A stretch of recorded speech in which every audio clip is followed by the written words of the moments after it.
just that men. But I need it. I start talking. This slide, first slide is 120 minutes. First slide is there. Second, third. Is short. Can you settle down? Guys, can you settle down?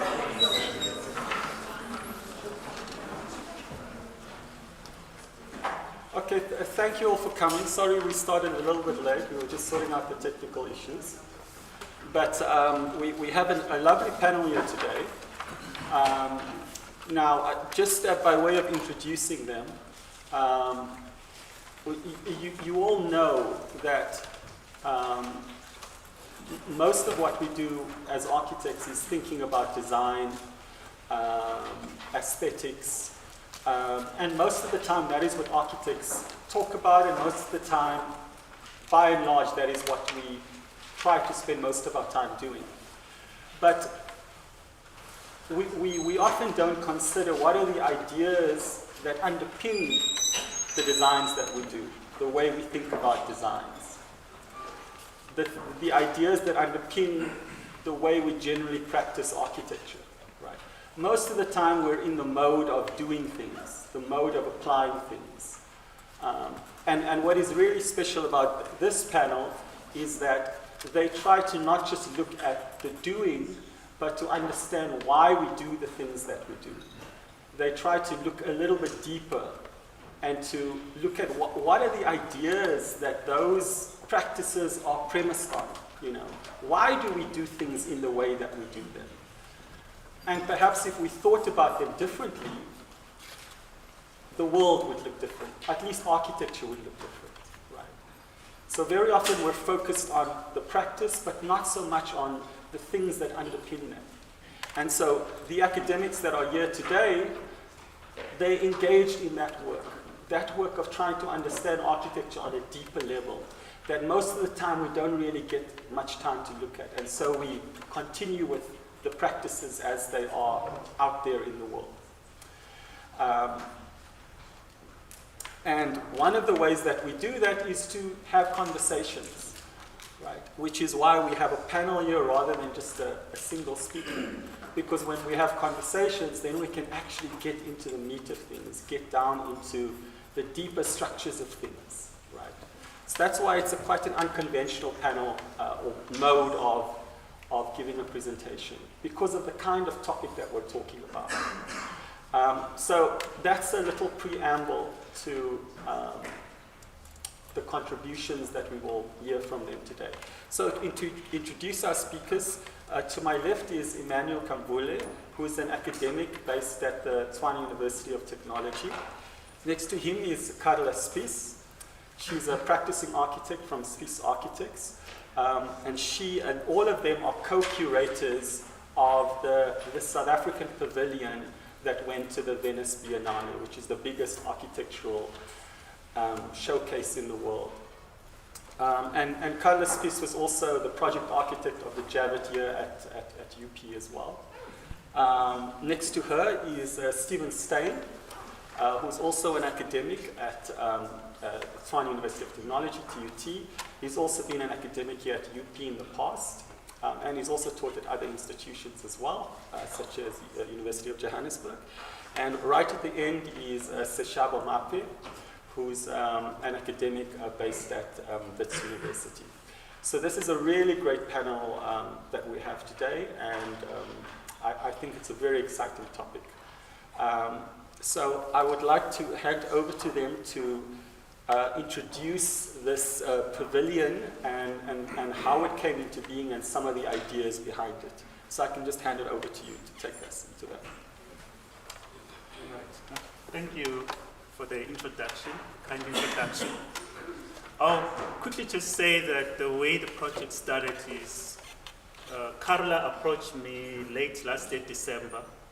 Carla, the other thing to mention is that Carla also did the pavilion in the 2016 SA Pavillion at the Venice Biennale with Peter Matthews. So with her previous experience, she approached me and said, well, I want to be part of this. And I said to Carla, Right now, I don't think so, but I'm just gonna say yes and see what happens. And so this is how all of this started. She had asked me to be the curator at that time, and I said to Carla, no, I think I'm gonna want to use a collective approach. I would like us to invite Stephen and Sichaba to join the curatorship team. And yeah, I think she was kind enough to agree at the end. Because I think usually you have one curator that looks after the whole pavilion. But I think we had to kind of redefine the roles of all of us as 3 curators. But I think it is an Afrocentric approach, this whole collectivism in doing things. The Western approach to things is that you have one hero, and that hero is glorified. But to really think about when we all do things collectively and we all achieve that success together. So I think this project was a good example of what that is. Carol decided to take the responsibility of kind of being project manager and coordinator for all of us. The 3 of us then took the role of deciding on what the pavilion would look like and what would be in the pavilion, what ideas are going to be projected on that stage. But yeah, Carla, can you take us through some of the background work and context of the South African pavilion in Venice? Sure. I'm going to go to the next slide. So the curators told me I only have 2 slides, so I put all of my pictures on 2 slides. Thanks, Tariq, and thanks, Emil, and your colleagues for having us. I think it's always a privilege to have the opportunity to perhaps inspire instead of just lecturing. So I'm really glad, and thanks, Stephen. I'm actually not a co-curator. I'm the person with the whip behind the curators, saying 1,000 words, 250 words, no, image too small. In any case, so what I'm just going to briefly introduce you to is, I think, we get a lot of questions of, but how does it work? And my friend Craig also went, but he's not part of your team. And how is this whole thing structured? So very briefly, in Venice, there's an organization called the Venice Biennale. In my experience in Venice, I still don't know who runs Venice, the Biennale or the city, the council. I think it's maybe a hybrid of the 2. But the Biennale hosts these events called biennales. There's one architecture one year, and then there's the art one the next year. So every year between May and November, there's this exposition of either art and architecture. The Biennale appoints a main curator. This year, the main curator for the whole Biennale was Leslie Loku. I think you're all familiar with her. And she then decides on a theme. Now, the main curator for the Biennale has 2 main expo areas, and she then this year invites, the curator invites people, individuals, firms with work to exhibit that work in these 2 main areas. I think, Sechaba, if I'm correct, you can also apply. And then, so these are about, I think maybe 500 individual projects that are exhibited in these main 2 areas. But then, together with this main exhibition, you get the national participation. National participations, or what we call national pavilions, are countries that then also take part in this main event. So the national participation, the countries are not, they're not bound by the theme of the curator, but obviously it makes sense to tie your theme or your pavilion to the overarching theme. What was interesting this year, and I think very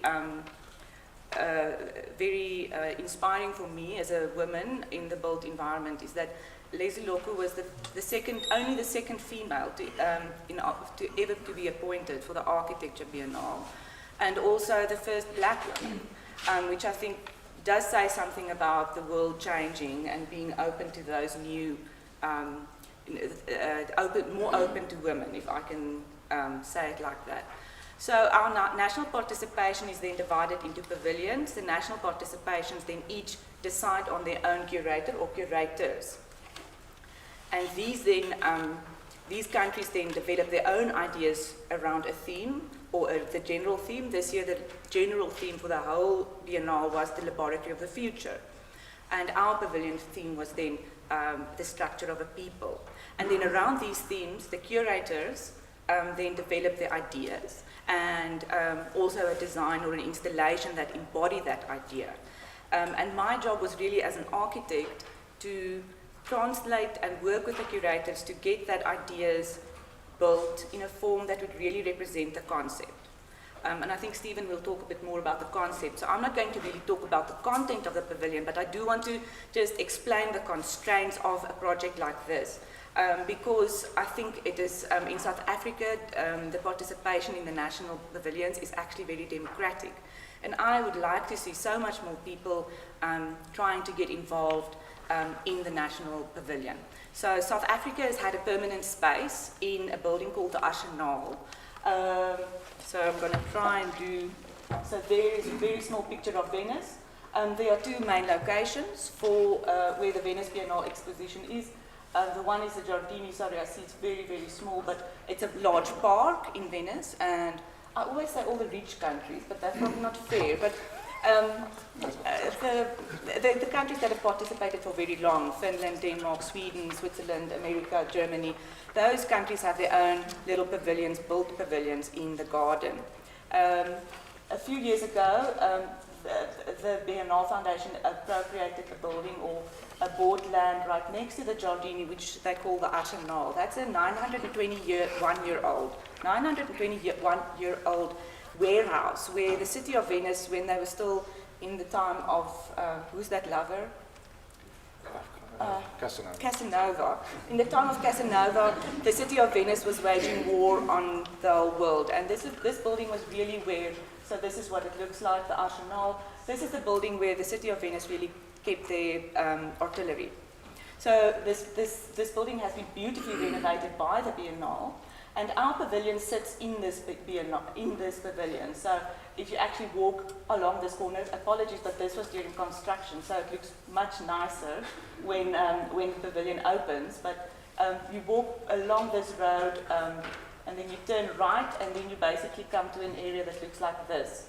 If you go up the escalator, which is on plan, actually, I think I just cut it off, you end up here, and that is the South African pavilion. So in this picture, our pavilion basically sits right about there. That is the interior of our pavilion. It's a very interesting building. It's beautiful to work in. It's very challenging. Because of its heritage status, there's a lot of challenges to work in that building. This is us setting up our fit out. And I think one of the most challenging, let me start with the easy things. We have about 5.3 meter high beams.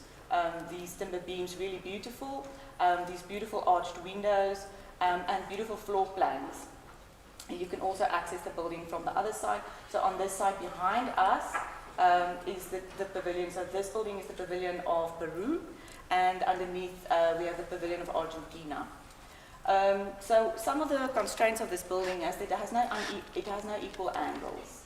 As you can see, it's completely skewed, and sometimes that's a massive challenge. A civil engineer once told me the world is not flat, and that's the problem.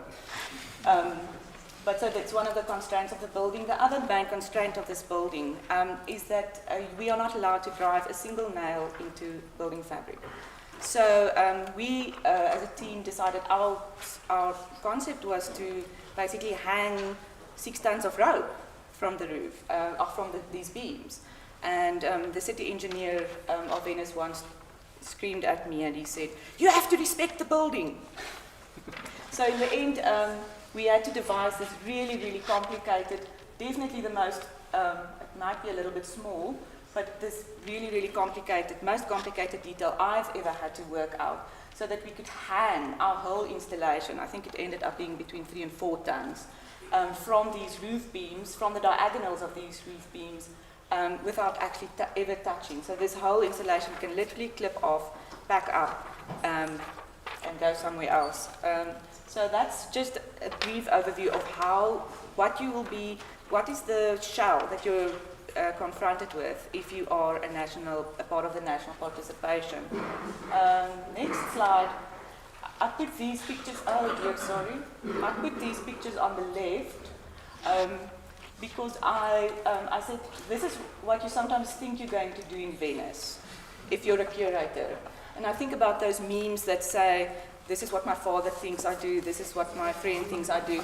So this is what you think you're going to do, and this is what you're going to do. So Sichaba's apologies, these are actually screenshots from videos that I took. But this is Sichaba throwing rubbish away. This is Emmanuel doing electric, or was it just wiring some of your cables? There's Stephen wiping the floor off, sweeping. There's Stephen painting the wall. There's Sichaba adding ceiling panels. And what were you doing, Emmanuel? I can't remember.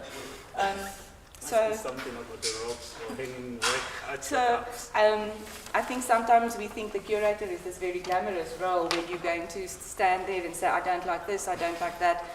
It's really not like that. And I think from my side, I can really attest that with me and the curators, you'll literally do 7 years worth of work in 4 months. It's very, very exhaustive and hard work. The last thing I want to talk about is this really nice and boring document in the corner. And that is, how do you get to be the curator for the pavilion? That is the $1 million question, and it's actually very easy. You tender. So the Department of Sports, Arts and Culture send out a tender every 2 years that invites architects to become the curator, but there's a snag. They do not want you to only be the curator. They want you to be the service provider to conceptualize, plan, curate, manage the exhibition. So what does that mean? That means you will be a travel agent because you will book everybody's tickets. You will have to arrange everybody's visas. You need to liaise with the city council in Venice. You need to liaise with the fire engineer in Venice. You need to make sure that you have a marketing strategy and a PR campaign. So you're not going to be a curator only. You are going to be the stage manager, and you're going to set up a whole theatre production. You're going to have to get people there. You're going to have to design pamphlets. You're going to have to distribute pamphlets. You're going to have to do logistics to get things shipped over there. You're going to have to work with people with very, very divergent ideas about life, which we are still confronted with on a daily basis. Including with all of that, it's a very stressful situation. So I think we've been very lucky that we've been a very good team. I think we've worked very well. But in terms of a tip, choose your friends. So I'm not sure if it's very clear. So what happens in a tender procedure, and I think a lot of architects might tender for this, but they really think, if my idea is good enough, if my project is good enough, I will win.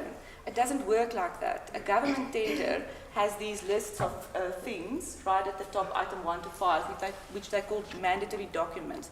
That is your SARS letter. That's all of those boring things that nobody ever wants to think about. I think I would rather want to frame my SARS certificate of good standing rather than my M degree. It's nearly as difficult. But so those things you need to have. The department would not even consider your proposal if you don't have those things. And literally, if the department asks for 10 pages and you have 10 pages and this little paragraph, your tender gets thrown out because you didn't listen to the instructions. You didn't follow the instructions. So, the first item in the functionality response is the creative planning and curatorial. And in the end, if you look at all of those things, there's the personnel, there's your marketing, there's all of those planning, you have to do a program, all of that. You can see the curatorial concept on that tender is really a fraction of what is really going to get you there. And that you can see that as a very negative thing. I think it's quite a positive thing because these other things aren't difficult to get except the SARS certificate. But these other things aren't so difficult. And that makes the South African approach of getting to Venice more democratic than any other country. Because any architect, if you can get all of those things together, you can go. So Emmanuel is correct. He approached me and we decided we're going to put up this team. So this was, as you can see there, right at the bottom. We closed this tender on 15 December, which was last year. We were appointed on the 27th of January this year, which meant we had February, March, April, 3 months. We had to ship on the 27th of April everything that went to Venice. And the pavilion, and they had 2 weeks to construct, and the pavilion opened on the 17th of May, which is why I'm saying the amount of work that you're going to do in 4 weeks, it's a lot. But I think I'll finish with that. I think I'll hand over to Stephen to talk about the nice things. You have a question to ask. Oh, yeah, sorry, I have to read the script. Thank you, yes. Obviously, when you're a national pavilion, you want your pavilion to say something about your national identity. And maybe you can explain to us how did the main concept of our pavilion really deal with this? Thanks, Carla. That is an excellent question. So, yeah, I mean, it's a national participation, so we're talking about the identity of our nation. And it's a bit of a complicated question. I think you all know South Africa is a complicated country. I'll start with what identity means in architecture. I think there are a few different definitions. So the first one, probably the most intuitively accessible, is a sort of aesthetic expression that looks like something a particular culture has produced. So you can say this is high-tech, this is Aztec, whatever, because they kind of look alike, and that gives it an aesthetic identity. But there are two other forms of identification that architecture can do that I think is more what we focused on. I mean, at least for the main pavilion structure. The first one is that identity is related to the word identical. It means to make the same. To identify with something is to absorb it into yourself, to make it as yourself. So architecture identifies us, in other words, makes us the same, firstly by placing us together inside envelopes. When you are inside a room with other people, you have that thing in common, and therefore you are the same in this one particular way. The other way that architecture identifies us is by convening us around projects.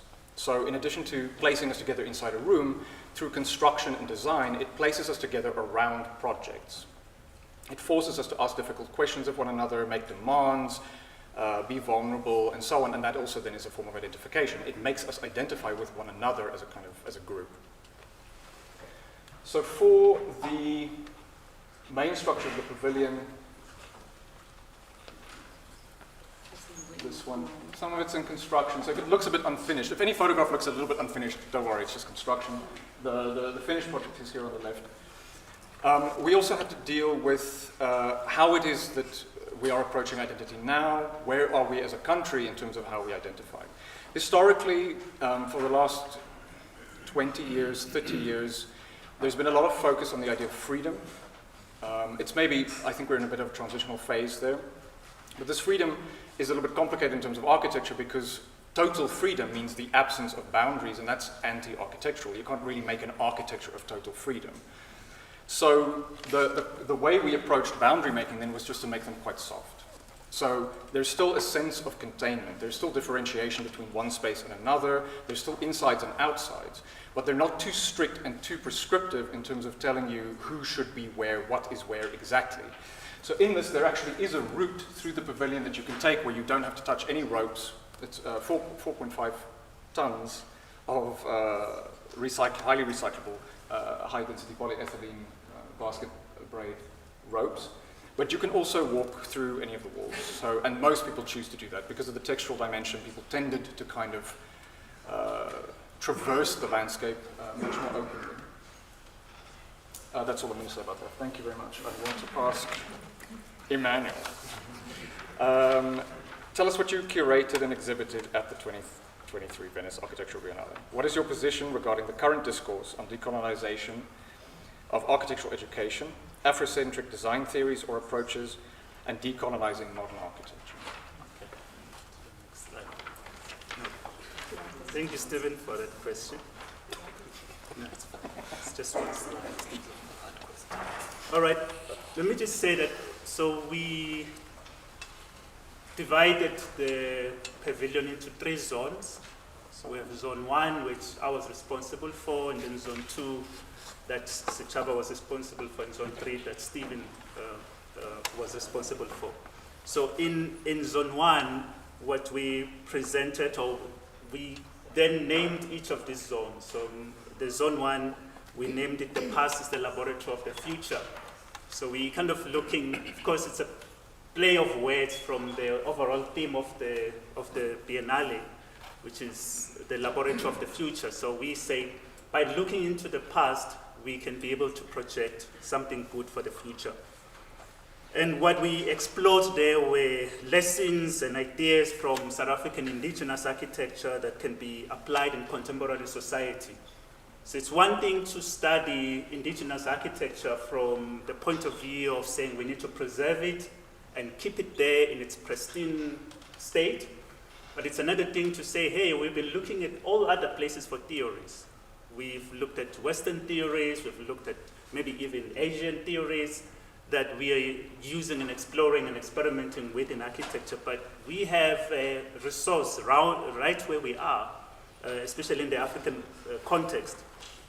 So we looked at the Boukunde people. So the Boukunde, they are situated in mostly Mpumalanga and Limpopo province, and their heritage kind of filters in through the Pedi groups. Now you still find a remnant of the tribes in Limpopo and Mpumalanga. The reason why we looked at the Boukunde is because, well, in the time frame that we had to also use materials that we had. I had worked with my colleagues at UT on a project to document some of the ruins of the Boukunde people, of the Boukunde tribe in Mpumalanga. So the other thing that we presented in Zone 1 was an engraved rock that comes from that same group of people. And there's a series of them, and this was a big discovery for me because, and I only knew it through this project, that we've been documenting those. I think if you see that drawing, not drawing, rather the aerial photograph, you can see a whole settlement of the Boukunde tribe there. That's next to my shadow stop in Mpumalanga. It is amazing that the archaeologists are saying there were about estimated 20,000 to about even 50, close to 60,000 people living there at one time. And not just only there, you find all of these settlements and these ruins along the N4 on your way to Nelspruit. They're scattered all the way down. I think they trace them from Leidenberg all the way down to Carolina. So this group of people really had quite advanced way of living to be able to grow in population to that state. So that was the fascinating, that became a starting point for our project. The rock, which is, you probably won't see it clearly there, but at the far end, that grayish image there, it has a pattern which resembles what you see on the left. So a pattern of these circular rings.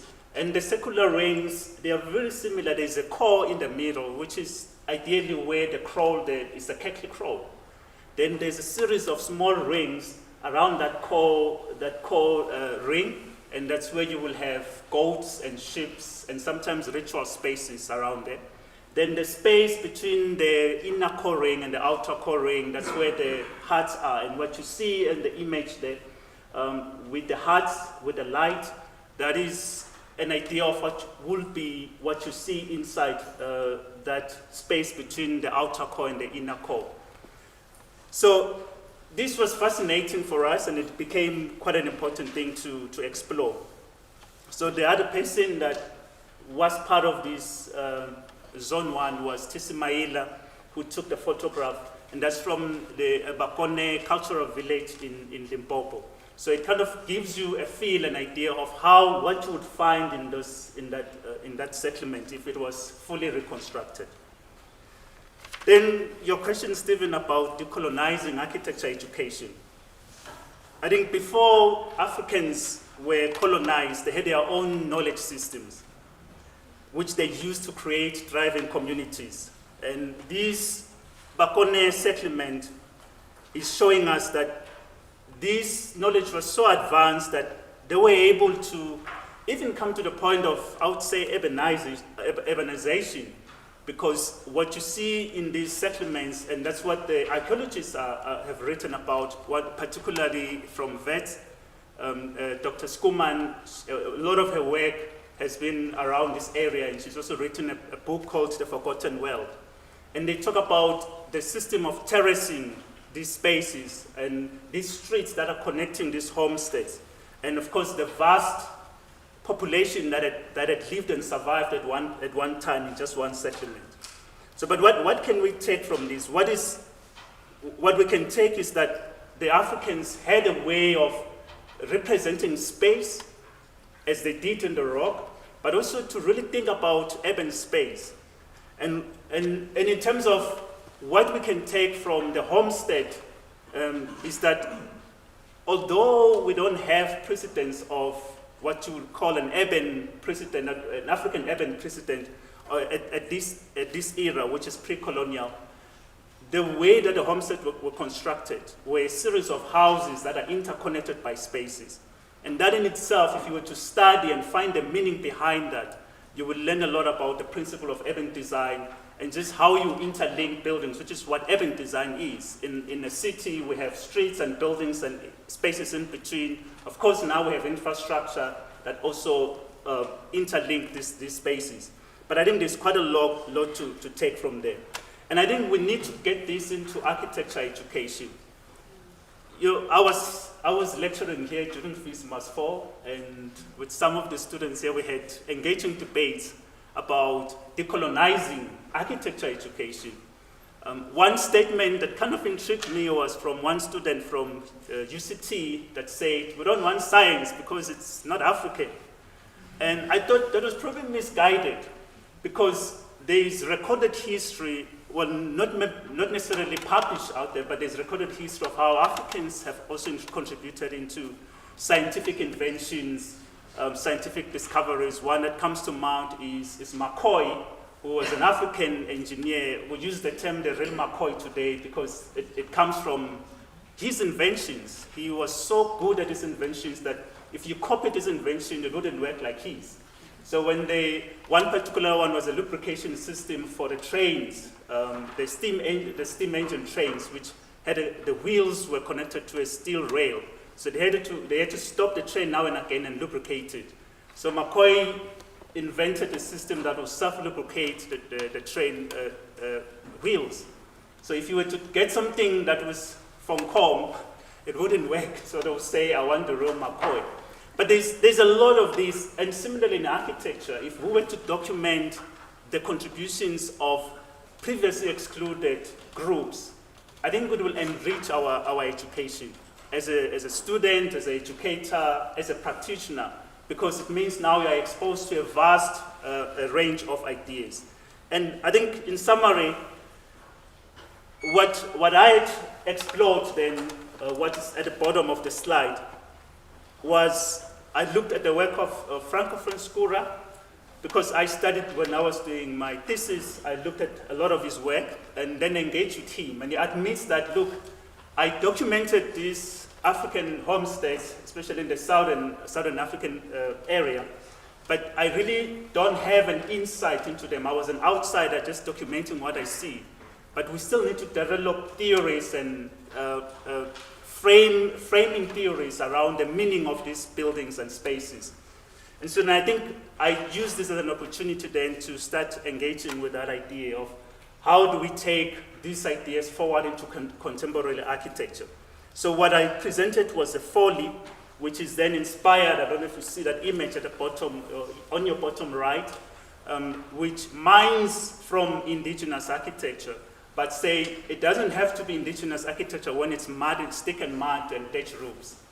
I think we need to look at what is African space, what is the meaning of African architecture, and it can be explored in contemporary ways.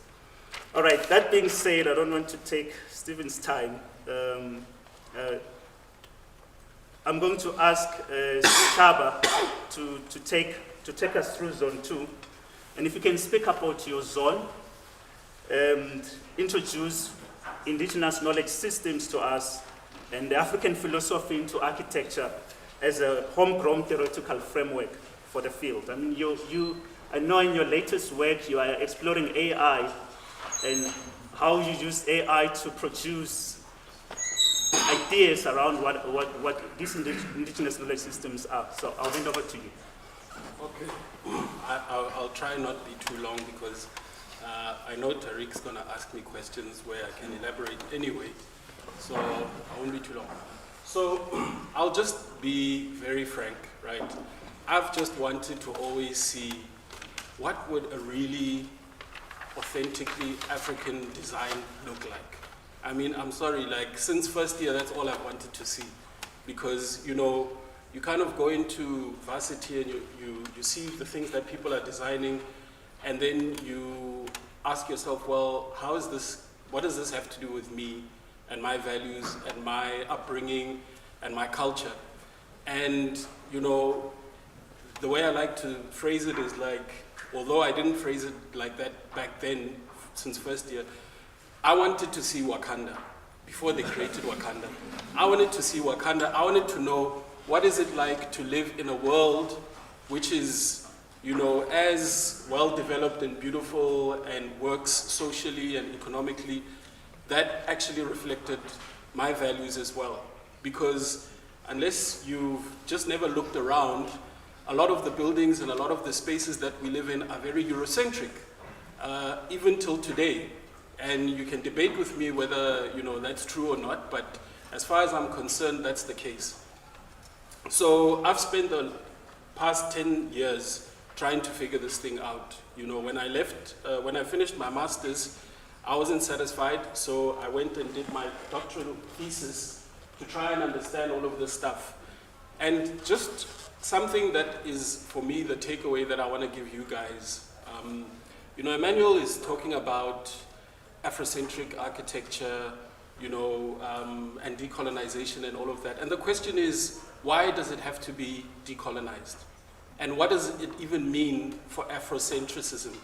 And why is he even searching for this stuff in the first place? Like, why is that important to him and important to me and many other African people who feel that this stuff is important? And if you are asking yourself questions like that, then you wouldn't be alone, because there's actually a whole heritage of people who are asking themselves those kind of questions. So here on this, on the left, the guy at the top there, his name is Léopold Senghor. He actually later became the president of Senegal, and it didn't work out that well for him as a president, but he and the guy at the bottom here started a movement called Negritude. Negritude was a French movement that happened in Paris, where a bunch of guys from Africa who went to Paris were trying to figure out what does it mean to be an African in a colonial situation, and also in the actual country which colonized their African homes. What does it mean? Because, as you know, during colonization, African people, black people, were treated like they were not fully human. And this was actually, you know, studied. People used to try and study African people's bodies, their intelligence, the sizes of their cranium, to try and find evidence to prove that they are actually more like monkeys as opposed to being like humans. And so these guys tried to find a way to deal with this, okay? To say, actually, is it really true? Are we less evolved? Are we monkeys? You know, and how can we demonstrate that we are not actually monkeys? Part of that fight was a political fight. And so the guy at the bottom here, if you don't know him, then, you know, you shouldn't be in this room, really, because that's Frantz Fanon. And maybe you don't know that Frantz Fanon was actually a product of these two guys up there from the Negritude movement. Okay, and Frantz Fanon met up with these guys. He was a mentee of Aimé Césaire, which is the guy up there. And he found these guys pontificating about what it means to be an African in a context where we're being treated like we're animals. And so Frantz Fanon has this famous critique of negritude in his book, Black Skin, White Mask, where he talks about how negritude was critiqued by Jean-Paul Sartre. Jean-Paul Sartre is a white French man, and he basically said that well, you Africans are actually creating what he called a racist, anti-racist movement. Basically, you have to define yourself as something different in order for you to be able to proceed with your activism or with your seeking of identity. So this guy up there, Leopold Senghor, said that Africans have an essence. That was his argument, which, you know, Frantz Fanon and Jean-Paul Sartre were fighting against. He was saying Africans have an essence. They are Africans, and they are identified as Africans because of something that's inside of them that's inherent. So the term for that is essentialism. And so Frantz Fanon and Leopold Senghor and Jean-Paul Sartre fought this thing because they were saying when you call yourself essential like that, you're basically playing into the colonial game once again. You're calling yourself different from what is seen as human, you know, which is European. Now, if you are busy with a thesis or you're busy with doing architectural designs and you say, I want to do an African design, and you've never come across the argument of essentialism, it means your lecturers are doing a bad job. Because they should tell you that by you touching this topic, you are actually dealing with something that was being argued in between the 1940s and 1960s in Paris. Okay. If you are saying that I want to find my African identity, you're basically saying there is such a thing as an African identity, something that makes us essentially different. We're not just part of the global human family. And you would have to deal with Frantz Fanon and what he said about that. So I took it upon myself to do that. Now that guy with a big beard, it turns out that Leopold Senghor got a lot of his philosophies from that guy. Can I stand up because I keep turning around and it's very uncomfortable. Point. No, I don't need to point. Sorry, I'm going to stand here. So he was talking about what makes Africans African is this idea that we are part of what he calls rhythm. Okay, some sort of rhythmic flow which helps us connect with the rhythms of the cosmos, the rhythms of the universe. And so, you know, that's the kind of stuff that when the colonialists arrived, they actually saw that as a negative. You know, they're part of nature, so they need to be subdued like nature. So hence we're going to take their land and we're going to take whatever. But he was arguing that we have this thing as Africans that we are part of the flows. Okay, and like I said, it was critiqued. Now, my argument is that when that critique happened, people like Frantz Fanon did not anticipate climate change. And for me, what climate change is saying is that not only are Africans part of the rhythm, or should be, all of us are part of the rhythm, or should be. Because the moment we're out of the rhythm, we're talking now the history of colonization and modernity, the moment we're out of the rhythm, the stuff that's happening right now is what's happening, you know, climate change, etc., etc. So the artwork that I did at the Biennale was actually trying to reclaim negritude and trying to reclaim the claims of people like Leopold Senghor, because I came across those sort of things in my own research. That drawing up there was a drawing of me trying to map out a sort of phenomenological representation of my home. And I came to this idea of rhythm without even knowing about Frantz Fanon and his argument about negritude, all of those things. It just sort of appeared because of the data. And then suddenly I came across this guy and I'm like, whoa, he's talking about the same thing. And it turns out he got that philosophy from this guy. His name is Placide Tempels. Again, if you're doing this kind of work and you've not come across Placide Tempels, who has this theory he calls the vital force or vitology, which is basically talking about an animated force that brings us all into life, all into animation. The fact that I'm talking, I'm breathing, all of us are here and we're experiencing this thing called life. He came up with this philosophy, having studied Congolese people for many years, and he was shocked, right? He was a very racist, colonial, Catholic, whatever. And then he suddenly discovered these people and he wrote to the Catholic Church that I've discovered that African people have a philosophy. And they excommunicated him because they didn't want to hear something like that, right? So when Leopold Senghor was defining what does it mean to be an African, he actually used a lot of the research that came from Plassite temples. And so it matched with my research. And so ultimately what I then began to do was I tried to create a kind of lexicon or a kind of theoretical framework in the form of drawings, which is exploring this idea of vitology, this idea of the vital force, this life force. You know, if you've ever watched Star Wars, they talk about, may the force be with you. There's actually a video of Hassan Fatih dressed like a Jedi. And I always wonder, like, did they copy everything from Africa? Like, really? Even the troglodytes in North Africa look like some of the scenes in Star Wars. But anyway, and that was futuristic. So just think about that. So the point is, the work that I'm showing in Venice is I'm trying to introduce an authentically African theoretical framework that can be presented to architecture, so that when you're now, as an African, say, I want to design an African building, there's actually a ground for you. Okay, and that's what I'm presenting. Okay, I have to ask. You don't have to ask. Someone. It's fine.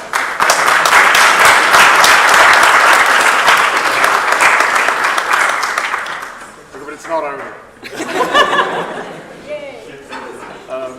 So the third zone is titled Political Animals. I'm just going to quickly link it to Zone 1 and Zone 2. So in Zone 1, I think just to sort of double down on the point of the political, technological significance of what is there in Mpumalanga. So those stones have architectural drawings carved on them. What's really interesting is at the moment they've not been able to find any actual buildings that represent those, or any ruins that represent those drawings, and they are all over the landscape. Thousands and thousands of stones with plans of buildings. But it seems that they weren't made for construction. Those are not actually building plans in the way that we use them now to construct something that's in the future.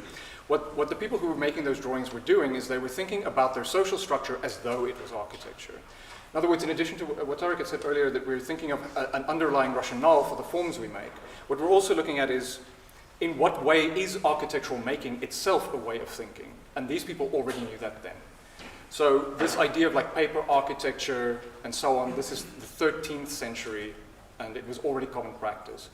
The argument there is that the way in which they were able to sustain their society is at least in part through this spatial way of thinking about their political arrangements. A building was never just a collection of requirements. It was a representation of a people every single time. Every homestead had specific locations for specific people. Real people were in these representations. And then the other thing I want to touch on in Zone 2 is this idea that the landscape is alive, that there are these strange forces of living, ways of living that we don't quite understand because we tend to think of organisms as living and everything else is not. But in reality, it's a little bit more complicated than that. Some organisms are made of more than one thing at a time. Is your gut bacteria a part of your body or not? When you eat a carrot, at what time does it stop being a carrot and become a part of your body? There are complicated relationships, and the Western philosophy is discovering that now. But again, African ontology has actually always seen it that way. So for this project, it's also a bit of a longer running project. It initially started with just me thinking about ways to transform institutions. How can we give more democratic access to institutions? And then I started thinking, well, in terms of architecture, we could draw images of them. How are we organizing ourselves? This is not very new because since the modern movement, since space has been one of the concerns for architecture, we've been working with this dimension of programming, which is effectively understanding processes as though they were built forms. But then I'd like to take that one step forward. So the suggestion of this project is that, in a way, our institutions are alive. They literally have living components. Humans are plugged into these things. They're kept together through things like policies, documents, contracts, fax machines, building envelopes. And together they... I like to use fax machines because they're so antiquated. But these, because I don't want to say the internet because it's too obvious, but fax machines make it like a little bit clunky. And those things actually kind of become a larger form of a person. We literally think of institutions as persons. Legally, they are persons.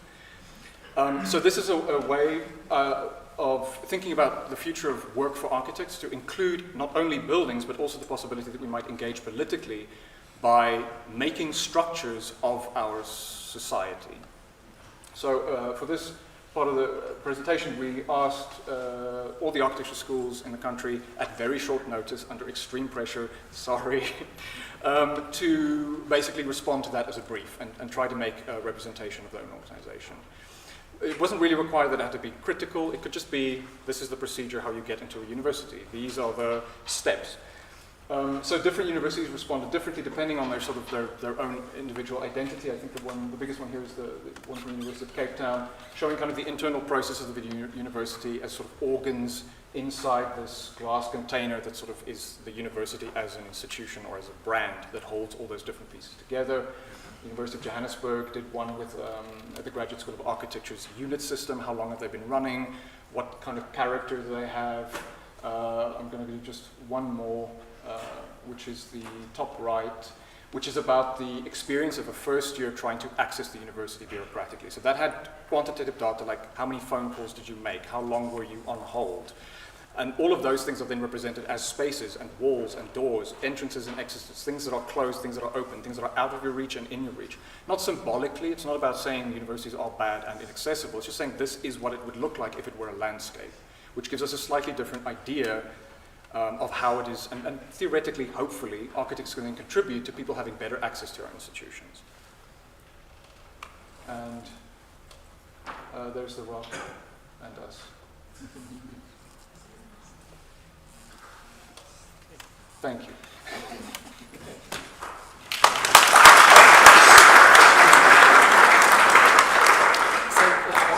Thank you.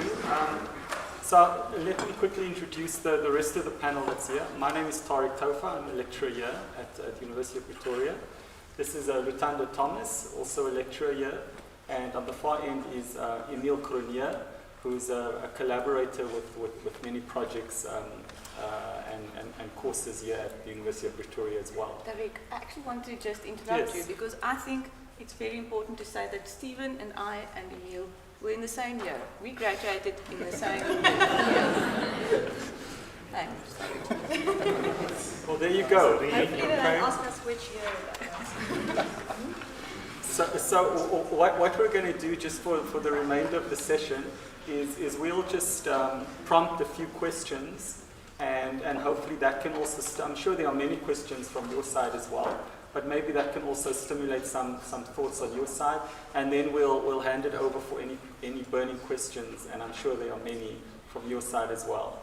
Okay, so I think from our side we can just start the discussion going.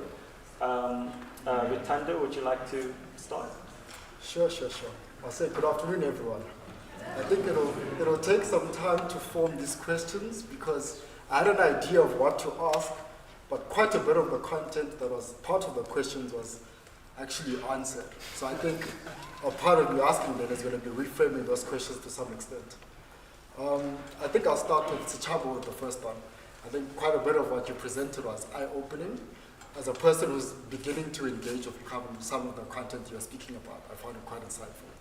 One of the questions that I've been asking myself, if I can preach them to you, is that so often when we dealing with these dominant narratives and kind of the Western view versus the African view and the formation of an African way of doing things, we see that even in the attempt to bring that information into the world as we discover it, there are barriers in the way that people interpret them. And that might be a part of kind of the Western world view and how the value system that is inherent in how the knowledge systems are viewed might be that issue. My question to you then is that how do we deal with that complexity and that understanding that when we put these ideas forward, and so often they are contained in part mythology and so forth, how do people interact with that in a way that we can make accessible? And if I could also, since we're short of time, I'll also just stretch that question a little bit as well. I think that the kind of mythologies that Lutando is referring to, that on the one hand, when one thinks of, you use this word African, but I think in maybe there's a stereotype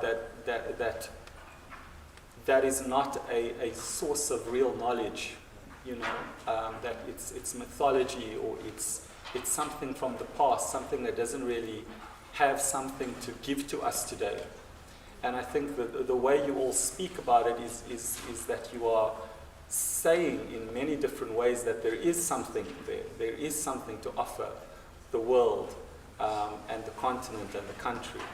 And as an extension to Lutanda's question to any of the panel, is that in many schools of architecture today, that one of the most dominant ways of talking about architecture in this school and many other schools is a consciousness of the environment.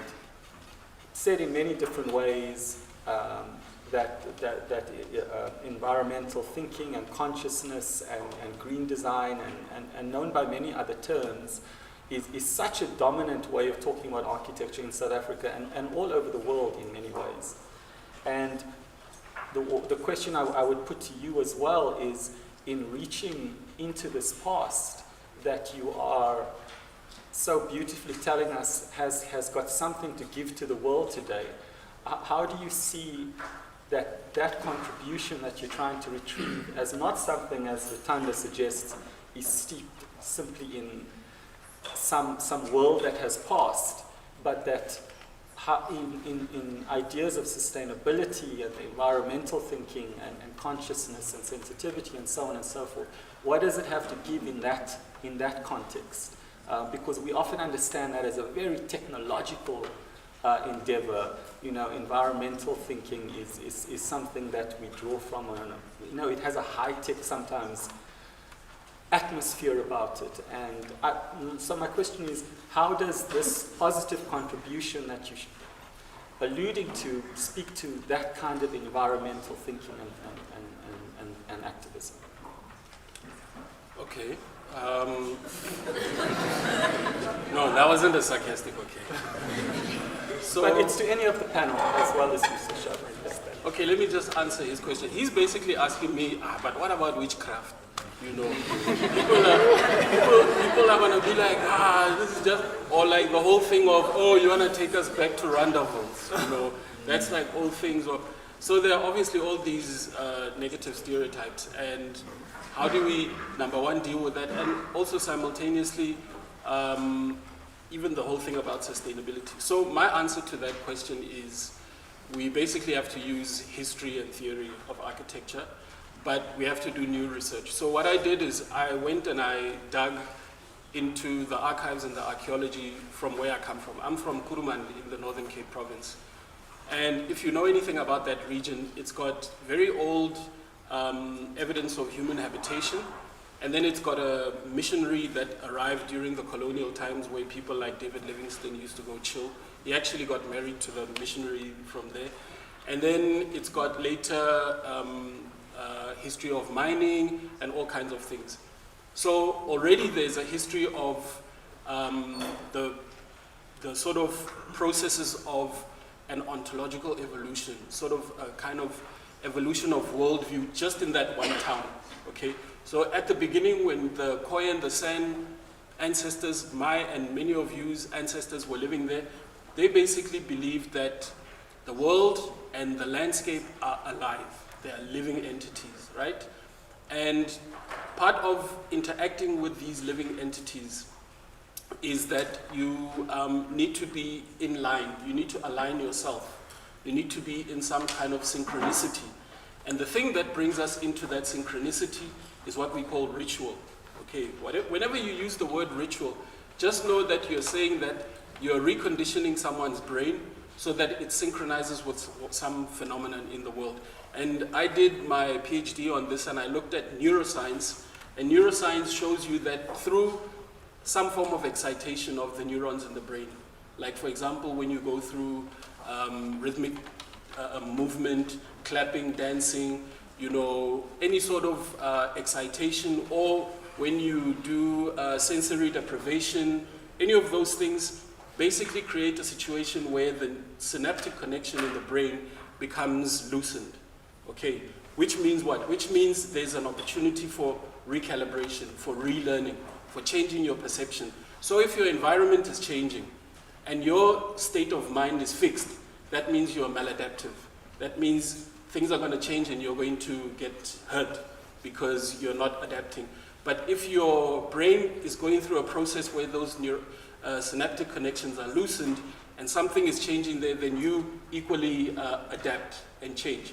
So if, for instance, people say, we're the people of the hills, and suddenly the hills become uninhabitable, but your rituals, your identity, all of that is about people of the hills. If you have no capacity or technique or methodology to restructure and reframe your whole worldview, you're not going to have the ability to go down that hill and be the people of the valley. So that's actually the principle. That's the idea behind ritual. Okay, and so this whole thing about the vital force and being part of the flows and the planet being a living entity, ritual and the planet and the way the planet moves. So I like using this thing. My wife laughs at me. I say, when I move, you move, just like that. You know that song. So that's the principle behind the rituals. Now, think about what modernity is. Modernity is all about mitigating risk through very hard, structured, solidified entities. That's kind of the philosophy. And in a way, like Le Corbusier's Villa Savoy, elevating itself above the contingency of life and the land and whatever. That's the opposite of this worldview. Okay, it means you're basically saying either through some form of oppression or augmenting the environment through industry or whatever, you're trying to mitigate risk of ultimately the environment. And that's the wrong methodology, because now we can see that the impact of that is climate change.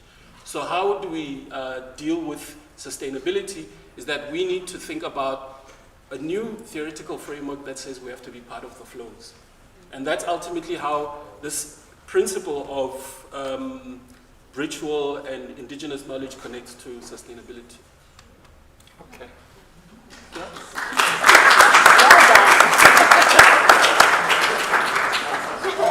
I just also want to respond to maybe that same thing, the question about the magic and the problem with the magic.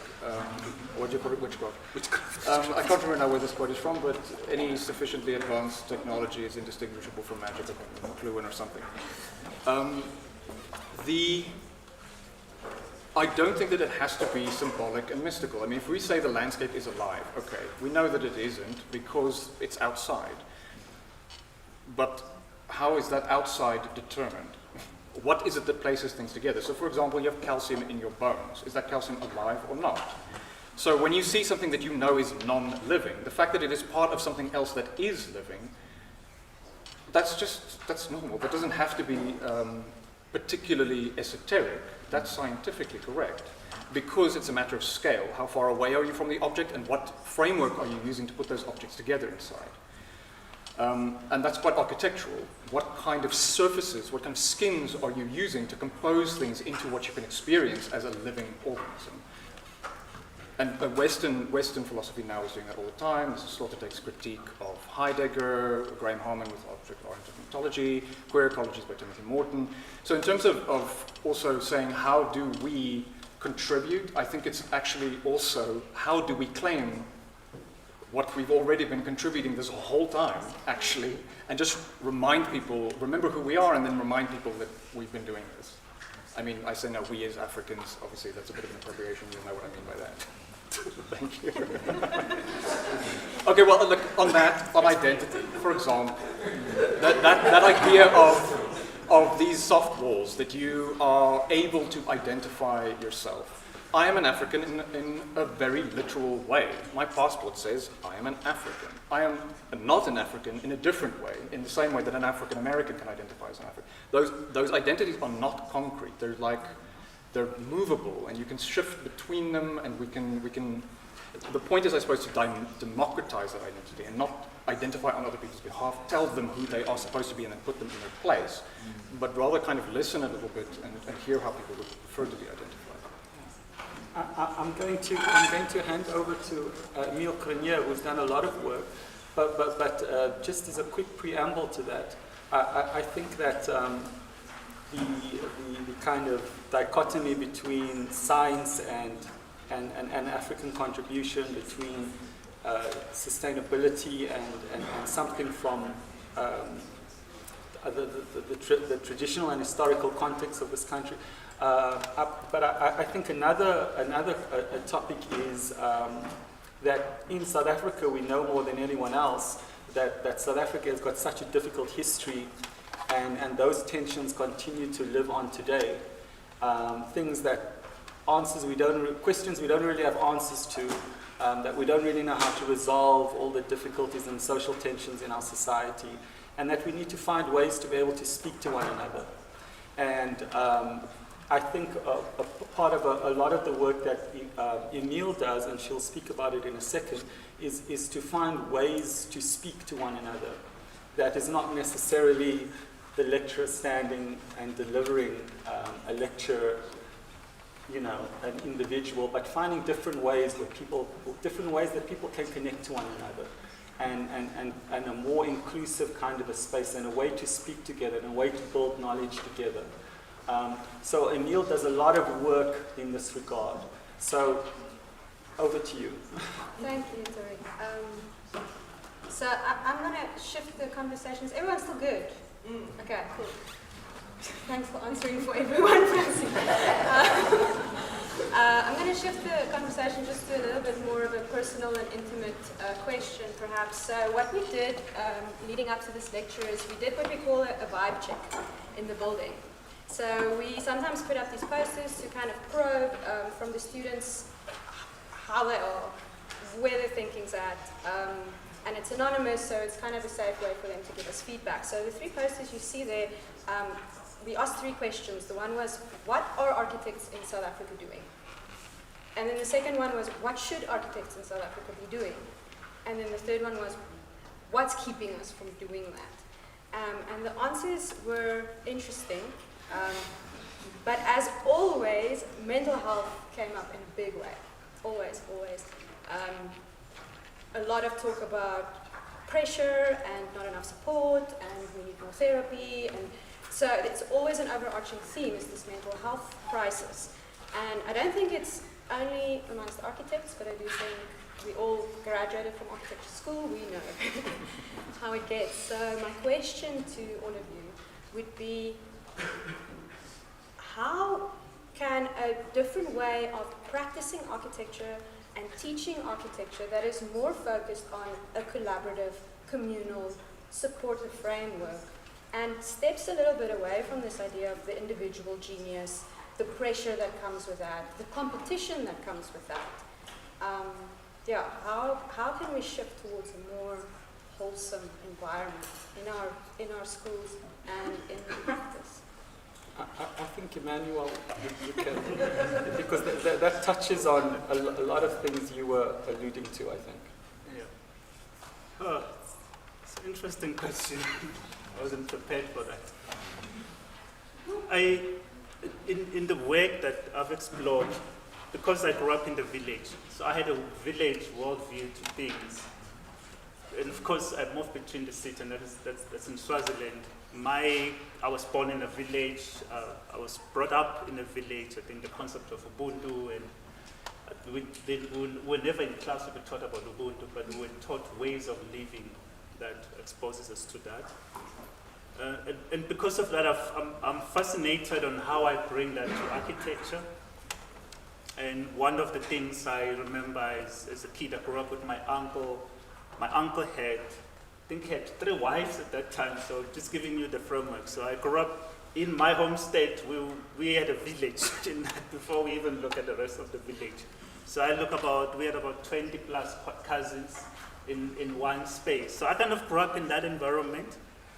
When we ate, sometimes if we slaughtered a goat or a sheep or a cow, sit around the big dish and eat and conversations. Of course, some of my cousins were faster eating, so some of us that were slow, you would be hungry. So I mean, that's kind of the framework within which I grew up. Then something interesting that relates to architecture is we had to construct my grandmother's hut. And funny enough, I think when we were doing this, she was already late. But we had to construct this hut in the homestead.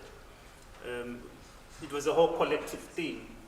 As the men, and from young to old, with my uncles and older cousins, we went to the forest, fetched the timber, then we constructed this dome-shaped structure as the men, and tied the knots from there. Then the women would go cut the grass, and we did all of these things collaboratively. So there was this idea and this concept of building together. And in the process of doing that, it's not that we're doing, and it's different when you're doing a contracted project where you have a contractor, engineer, QS, and you're building, and everybody has a contractual obligation. And contracts, I think they are valid because it means you are committing to something and doing it. But we were doing, I think there was some sort of social contract within which that I need to be part of anything. And it wasn't only us, our neighbors would come in and help. And it's a concept framed, I think in Tswana it's called Letsema. In other Boukunde languages called Lilima, this whole idea of collectivism in helping each other and doing things. And that's one of the things we need to mine into, and how we could really use that approach into doing things. So if there's harvest time, for example, then the neighbors will come, not necessarily for pay. Things have changed now that that if someone comes and helps you, they need to be paid. But in that framework where we grew up, it's like you will go to the neighbor, you have friends, and you help, and they build this whole thing, and you spend the whole day there, they give you lunch, that's your pay, and you go back home. But you felt like I was part of the community in that sense. That worldview, I think it's something we can think about it in contemporary way. Of course, we don't have to only limit that in the village way of living, and I think the village is also changing. Things have changed over time. But it's just to look at that and say, what are we losing by adapting the new change? Are the things that we can fundamentally hold as our values, which is this whole approach to collectivism. And maybe issues of mental health will be dealt with differently, because some theorists say that we are living in a time where we are well connected than any generation, through social media, through the internet, through traveling, but we are together alone. Because I might have 1,000, 1 million followers on Instagram, but who do I really know? Who can call me and I can really help them and I take up their call? That we have this phase of connectivity, but we are really not connected. And where do these connections happen? In interaction, social interaction that are happening in space and architecture.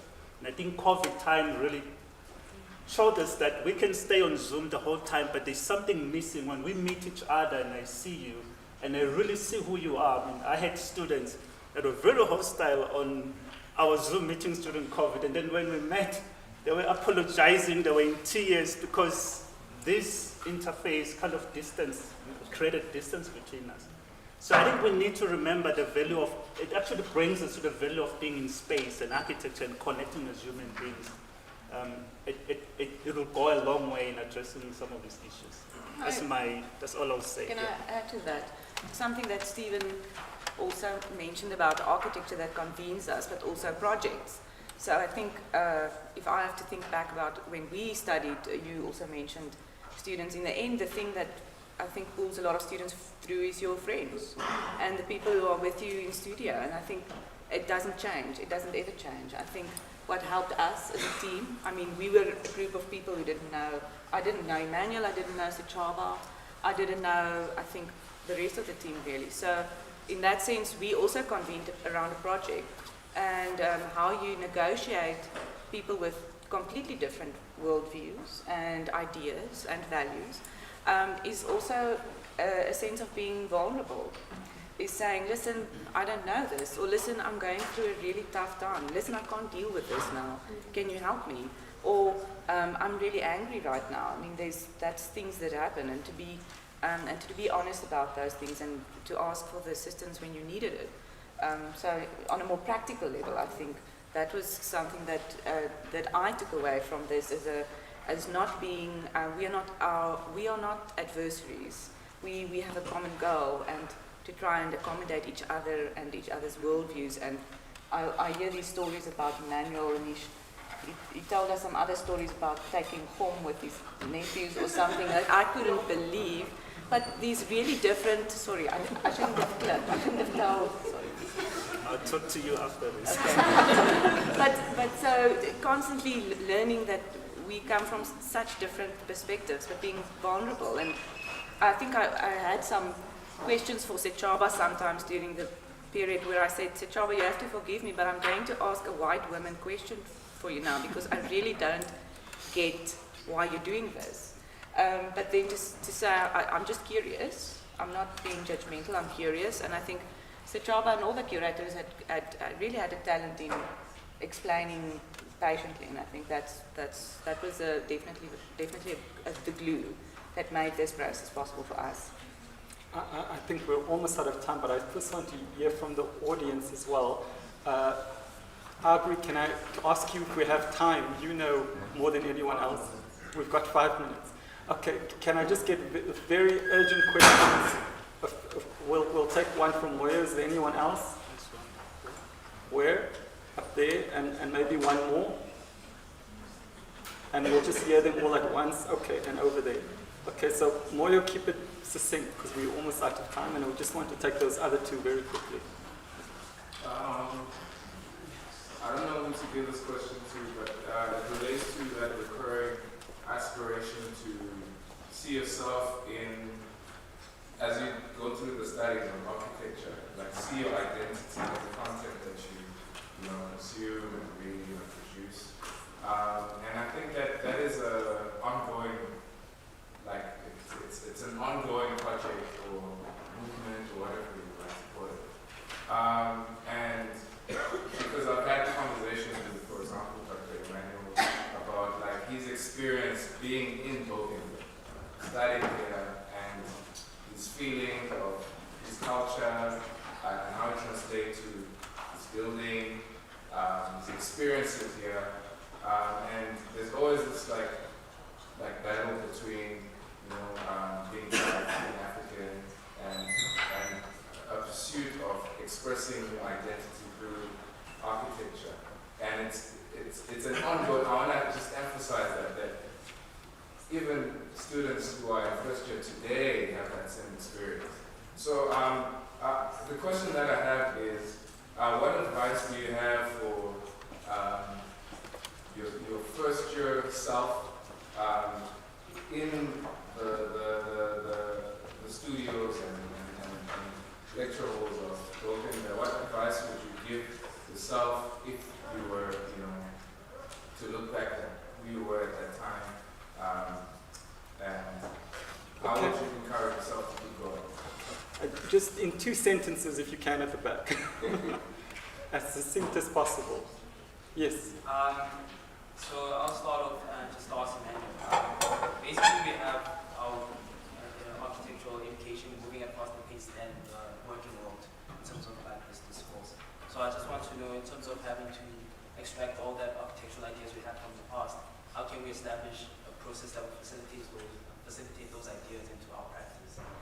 Maybe as graduates, once we get into the working world, and maybe establish architects who want to, dig into that. So first question, we're still struggling with this today. Second question, how do we make it a practical reality? And the last question, very quickly. I was just asking, a lot of you spoke about how a lot of the research that you did into this trying to find like an African identity happened after your master's.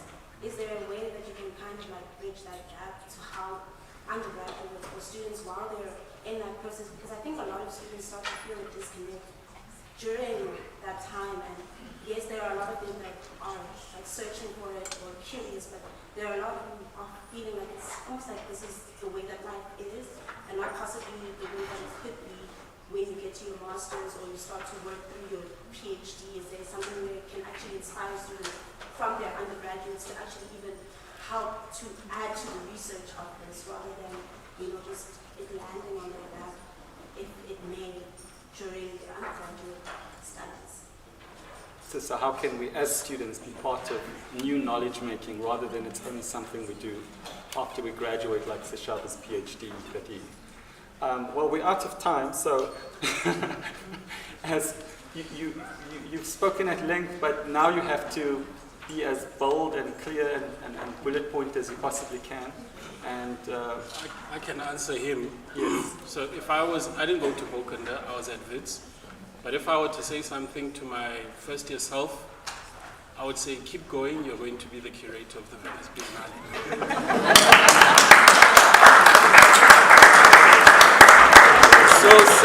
I'm saying the same thing to you.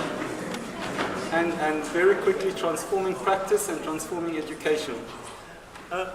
What I would say is, okay, well, my advice to my first year self is bring yourself along. Don't leave yourself outside the door of the classroom.